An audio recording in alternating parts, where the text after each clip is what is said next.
The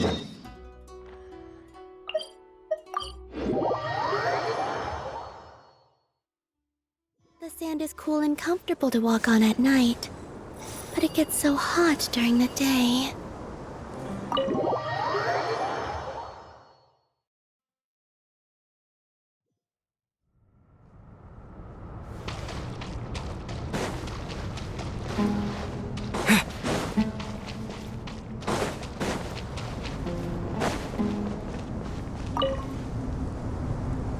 To what extent we can implement the final plan depends on how successfully the Akasha can be modified and configured.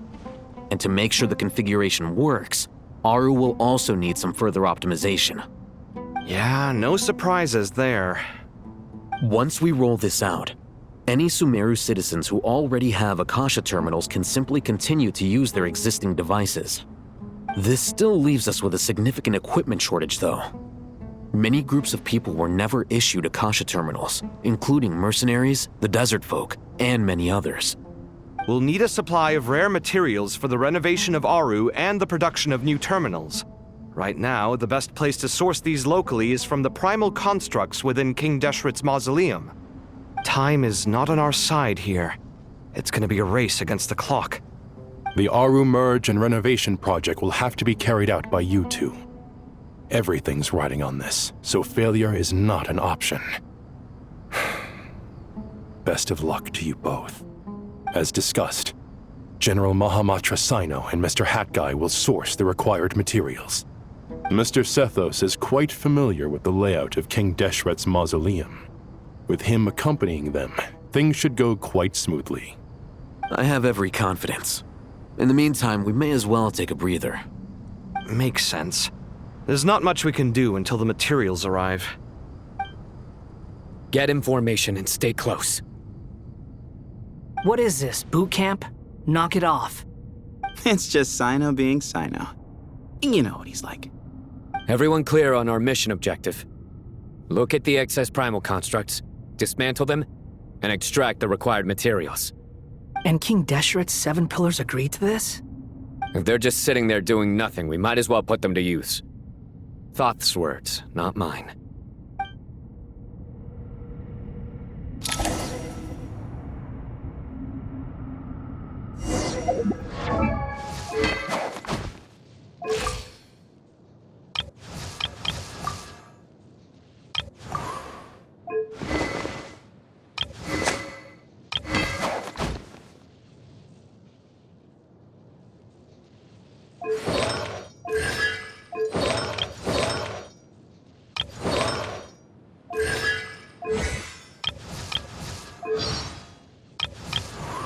Luck can swing the results of a single game, but it's bound to run out sooner or later.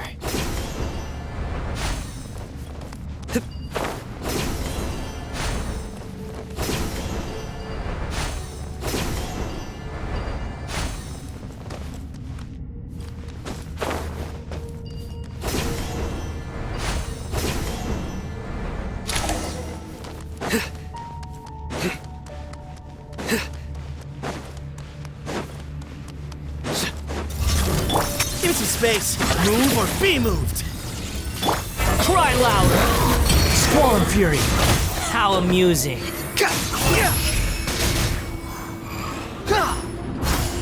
Your sins weigh upon your soul. You stand condemned.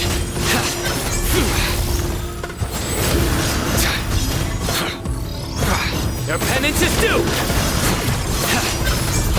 You stand condemned. Your penance is due! Behold! Way ahead of you! The wind rises.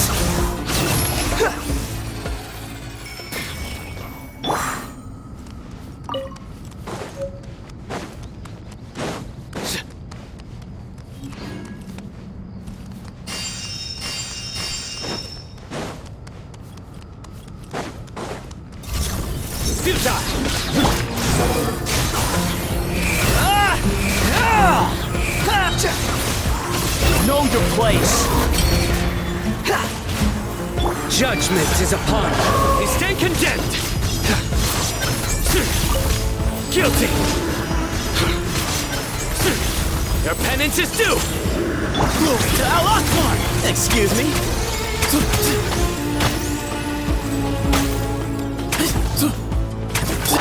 Nowhere to run. Behold.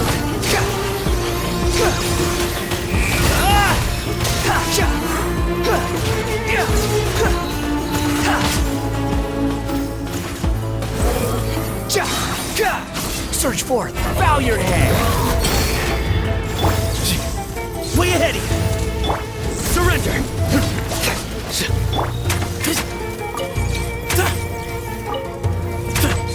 The wind rises. Quit following me. Behold. Futile. Your sins weigh upon your soul. Guilty. Your penance is due. You stand condemned.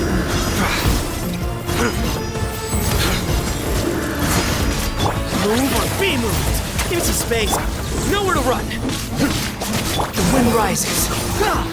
These devices should still be usable even though they're broken down. Let's take them back for the others to review.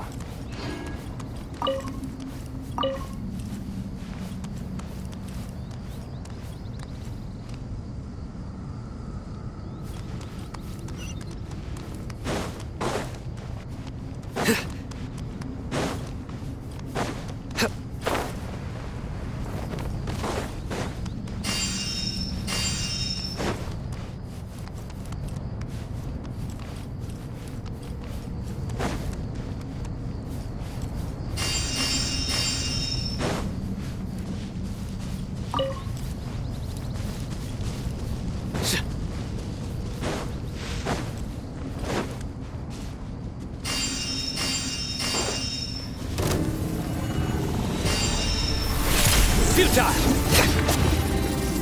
Squall and fury. Too slow. I'm used to this. Nowhere to run!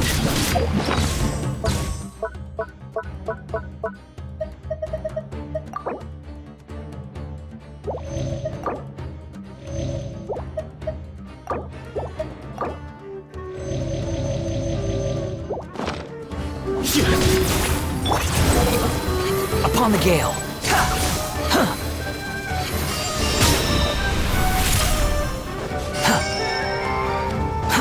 Too slow.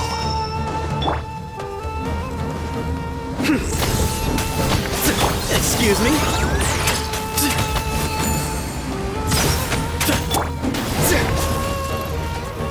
Futile! Behold!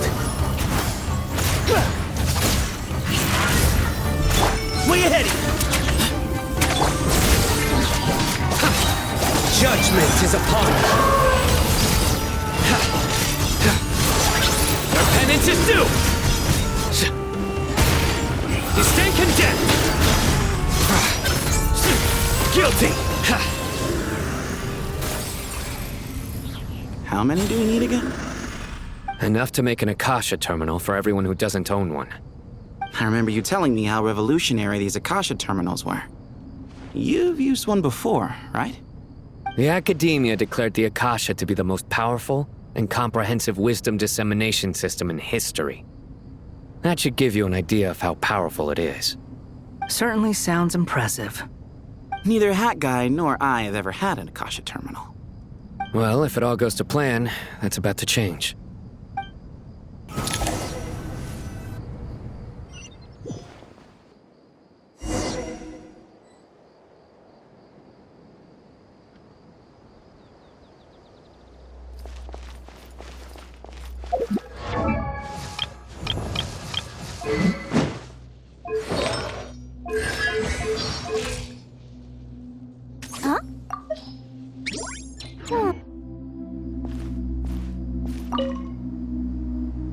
Oh, goody! Thank you so much for handling the delivery. What a long way it was.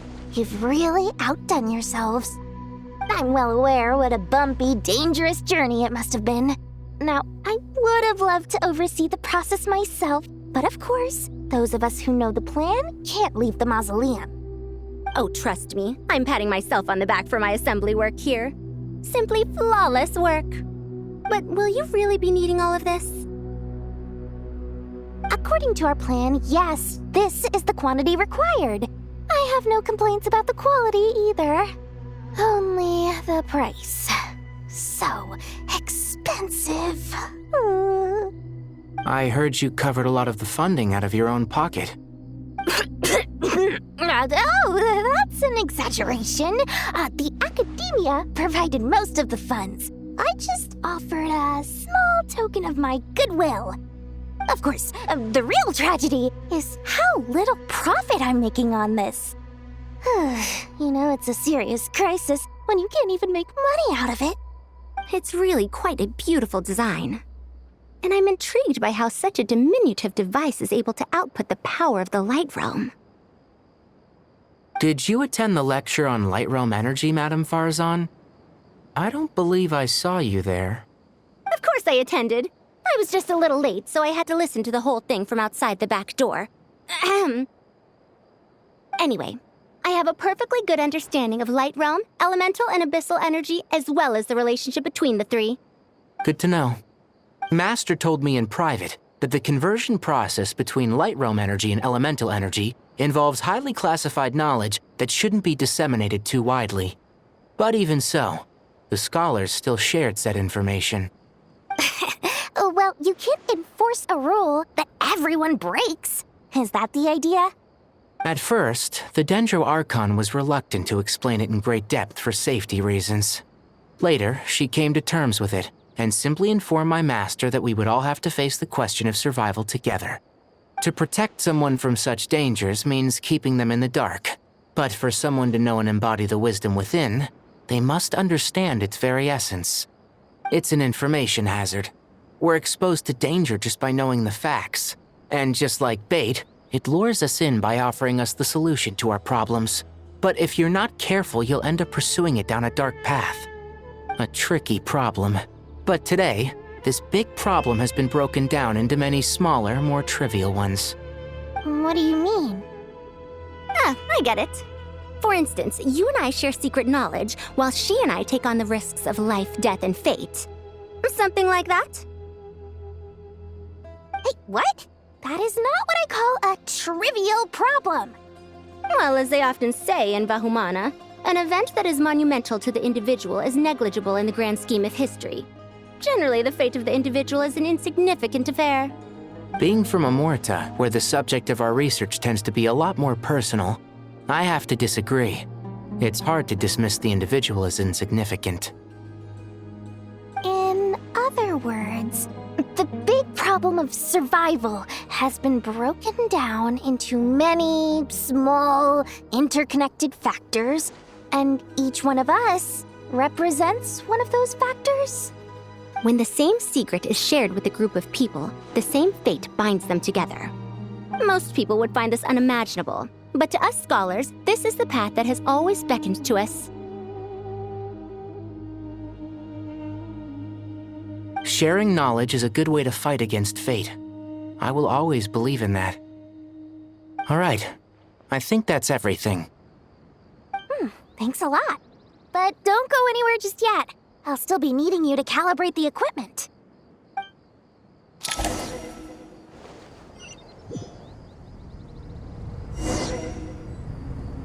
Come at me!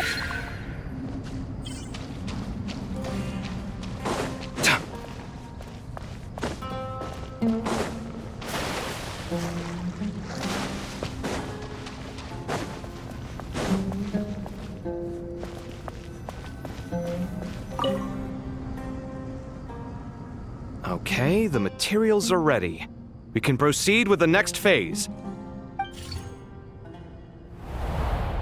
Alhaitham, how are you getting along? Most of the information in Aru is written in ancient desert scripts. Some of this is written in a tribal language, while other parts seem to be a variant of an oasis script, based on the glyph forms. Oh, not lost to history, I hope. Some are. All we can do is infer the meaning based on the rules of related languages. Although, this section actually fills in some of the missing historical record. I'm transcribing it so we can bring it back to the academia. After Aru started up, 2 more lines of text appeared here. Can you read them? Humans may not read what is written by the gods, except by not reading. Victory should not be easy to attain, for it symbolizes divine wisdom. Knowledge must not waver, for it has external borders. Is this a clue to solving a puzzle? Or is it being symbolic? You can't read it unless you don't read it. Victory is wisdom. Knowledge is confined by borders. Wait, I think I've got it. It's a metaphor, isn't it? It's talking about... A chessboard.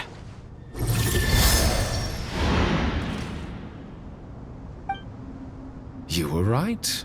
The youth of today are skilled at solving riddles. Have the secrets buried in the desert not been unearthed over the years all the same? Since Aru is a place reachable through wisdom, this day was bound to come sooner or later. Oh, I've always been against overly cryptic sentences. Don't you get tired of reading and writing all that? Ah, it's you 3. Just in time. We've been delving deep into Aru, and now this board has appeared. I've heard this was how you'd while away your free hours. You must be quite the experts by now in that case. It is true. King Deshret's chess games are some of the most well-loved of all his wonderful creations. If you have ever been to Safhe Shatranj, you may well be familiar with the chess pieces you see here.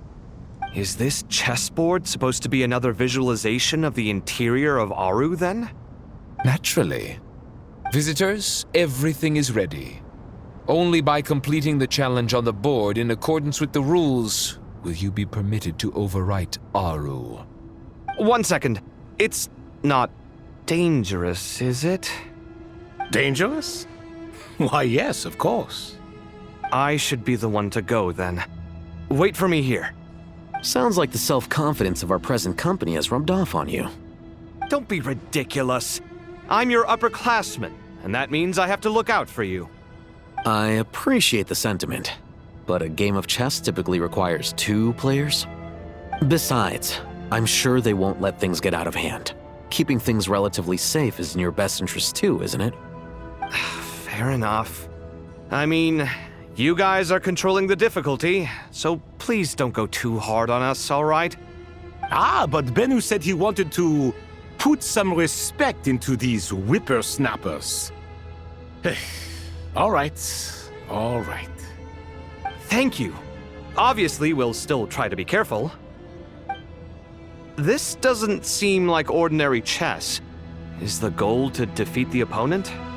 No, you must enter the board and pass the trials we have placed there. Ready? Let's do it.